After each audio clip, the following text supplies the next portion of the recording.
Today, we're going to be looking at two defensive free agents that the Washington Commanders could possibly sign this offseason. We're also going to be looking at another NFL draft prospect that could help the Washington Commanders on defense. And so before we go ahead and we jump into it, I first want to remind you to hit that like, hit that subscribe, and follow the channel as we talk nothing but Washington Commanders football daily. And so with that being said, let's go ahead and let's jump into it. And let's start with a couple free agents that I think the Washington Commanders should consider on defense. And so starting at the edge position, and that is with Jaelan Phillips. And so I like Jaelan Phillips. I think that he's a player that would fit the Washington Commanders timeline, so to speak, especially when you're trying to get players in that really fit into what you're trying to build with Jaden Daniels as you're trying to look at the long term of things. And so I think that with Jaelan Phillips, you get a player that fits there, but more importantly, if he's healthy, you get a player that certainly can produce on defense and can really be a game changer. And I think that at the edge position for the Washington Commanders, they're going to need to get somebody in that has some experience, even if you are drafting an edge in the NFL draft. I think that has to happen because the Washington Commanders, look, they're probably going to lose, some of their defensive ends. And so, I think that Jacob Martin, he's a free agent. You also have Dietrich Wise as well. He's a free agent. And so you need to have somebody in here that has some experience that can be an immediate impact while you develop, your edge of the future as well. And so I think with Jaelan Phillips, some of the things that you're going to get with him is I think that you're still going to get, just an elite pass rusher. You're going to get a player that is very versatile. I think that you can line him up in different places there defensively, and he's going to get it done. And you're going to get a player that is elite, I think, at just causing pressure. And I think that is something that the Washington Commanders really lacked this season. And I think he's also good against the run. And that's another huge area that the team is going to need. They need a player that can come in and not only get to the quarterback, but you also have to be able to stop the run. And so I think you get all of that with Jaelan Phillips. And so, his numbers, when you look at the first couple seasons with the Miami Dolphins, just terrific numbers. And so he had 8.5 sacks in year one. He had 7 sacks in year 2 with the Miami Dolphins. He also had 1 forced fumble and a fumble recovery there. And then in 2023 and 2024, he ran into the injuries. And so 8 games played. In 2023, still had 6.5 sacks. And then in 2024, he only played in 4 games and he had a sack there. Now, he's really, I think, come back to form this season so far. And so he got traded from the Miami Dolphins to the Philadelphia Eagles, I believe, for a third round selection. And so, he started off with the Miami Dolphins. He's with the Philadelphia Eagles now. And so with both of these teams so far this year, he's played in 9 games with the Miami Dolphins. He's played in 8 games here with the Philadelphia Eagles.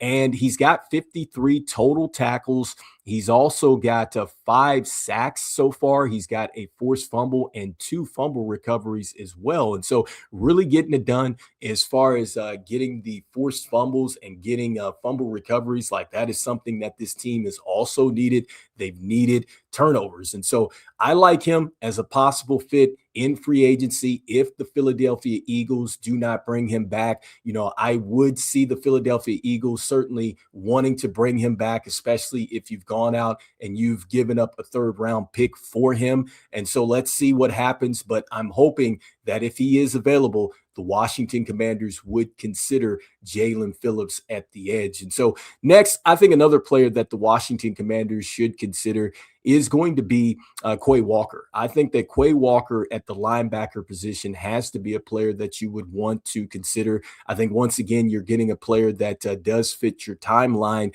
And I think for the Washington Commanders, they have a little bit of questions there at linebacker because you don't know what's going to happen with Bobby Wagner. He could possibly retire. And I think that even if you're looking to address this in the NFL draft, you still need a player that is going to fit your timeline again as you continue to build with Jaden Daniels, and you need a player that can be an impact player right now. And so I think that you're going to get that with Quay Walker.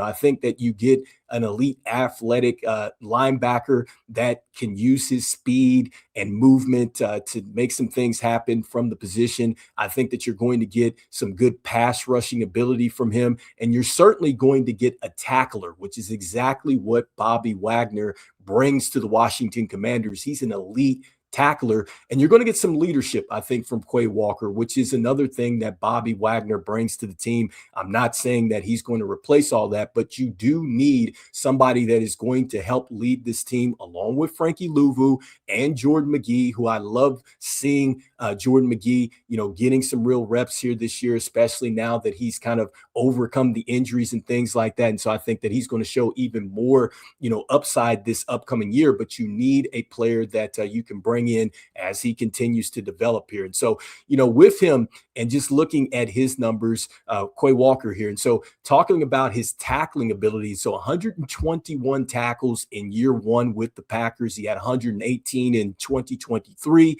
102 in 2024, and 128 here in 2025. Now, he's not big on the sacks, 1.5 sacks in year one, 2.5 sacks over the last 3 years.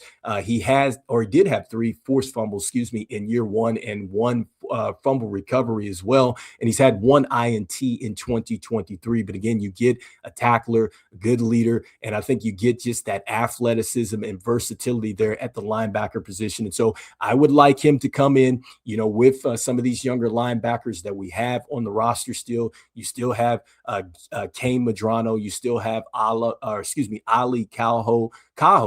Cajo as well to go along, with Jordan McGee and also to Frankie Louvu, and then potentially a player that you could draft here in the NFL draft. And so no matter what happens, the Washington Commanders are going to need to address the defense. And so that leads me to the next point, and we are looking at the NFL draft. And so we're going to continue to look at NFL draft prospects, and we are going to start to look at some offensive draft prospects as well. But right now, continuing to focus on defense here.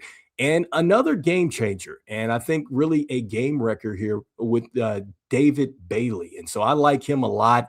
And with David Bailey, when you take a look at him, what is really is just great about him is just, I think that he has elite speed. Like when you look at the highlights and things like that, his reaction to the snap, it's elite. And so I love seeing that. He's super twitchy. I love the explosiveness. He's got great bend to him as well. I like the fact that he's terrific, I think, in pursuit. I think he shows a good rip as well, like his rip through moves, his bull rush and stuff like that. And I think he can win with the leverage as well. And so he's is second in the country as far as sacks. And I think one of the biggest things about David Bailey is his ability to generate pressure, which I think does translate to the National Football League. And so 23.4 pressure rate, that is elite. And I think that is going to translate from day one. And so I think that if the Washington Commanders were to get David Bailey, you're going to get, I think, somebody that is going to help you immediately as a pass rusher. Now, as far as him being an every down type of player, I think that is where he is a bit of a project. I think you're going to have to kind of develop him a little bit more as far as being able to just stop the run. And so I think that, just looking at some of his NFL draft profiles and things like that, as far as the weaknesses and stuff like that. In fact, one of the ones that I like to look at is NFLDraftBuzz.com there. And they talk about the fact that he struggles with going against the zone read concepts. And so that's something that he's going to have to get better at. And also, too, they talk about the fact that at times he can get into over pursuing. And so you don't want to do that. You don't want to, not set the edge or not get into the right run fit. That can hurt you. So you don't want to over pursue and kind of get out of, just being disciplined that way defensively. So I think that that's something that he's going to have to get better at as well. And then also, too, just kind of going against really, the next level offensive linemen and just those concepts that they're going to try to do to kind of take him out of the way, in in run situations and stuff like that. He's going to have to develop a little bit more there. But I do like the fact that you are also getting a player that it seems like that he can fall back into coverage. And so that is one of the things that I have saw about him, is that they say that he's terrific as far as getting into coverage. And so I like that about him. You're getting a pass rusher. You're getting a player that could possibly get back into maybe some zone read concepts or zone blitz concepts, I should say. So I like that about him. Maybe he's a player that you can throw into the 3-4, the 4-3, and he's a guy that you can kind of move around and stuff like that. So I like that with him. Even though he's not, excuse me, a every down player, I think initially, I think that there is enough here to where I think the Washington Commanders should take him and just develop him as you continue to put some other pieces around him. And so anyway, you guys let me know in the comments here what you guys are thinking about David Bailey. Would you like to see the Washington Commanders go after him? Again, I think you're getting an elite pass rusher that is going to have to develop a little bit more as far as stopping the run. And then also, too, let me know what you guys are thinking here about these potential free agents. And so I'm looking at Jaelan Phillips here. If the Philadelphia Eagles do not re-sign him, or either another team doesn't get him, I would certainly like to have him with the Washington Commanders. And also, too, Quay Walker is another player that I would like to see the Washington Commanders go after here as a possible free agent, because I think that you're going to have to try to figure out what you're going to do at the middle linebacker position, especially if Bobby Wagner, decides to retire. So who knows? He may come back for another season, but eventually, you're going to have to try to start to figure that out. And so anyway, you guys let me know in the comments what you guys are thinking as far as making some adjustments to this defense. And so we'll be talking a little bit more about what is currently going on around the Washington Commanders as they get set to take on the Philadelphia Eagles in the last game of the season. And so anyway, you guys let me know in the comments what you guys are thinking. And as we always say, go Commanders. I'll see you guys on the next one, and Happy New Year. All right, peace.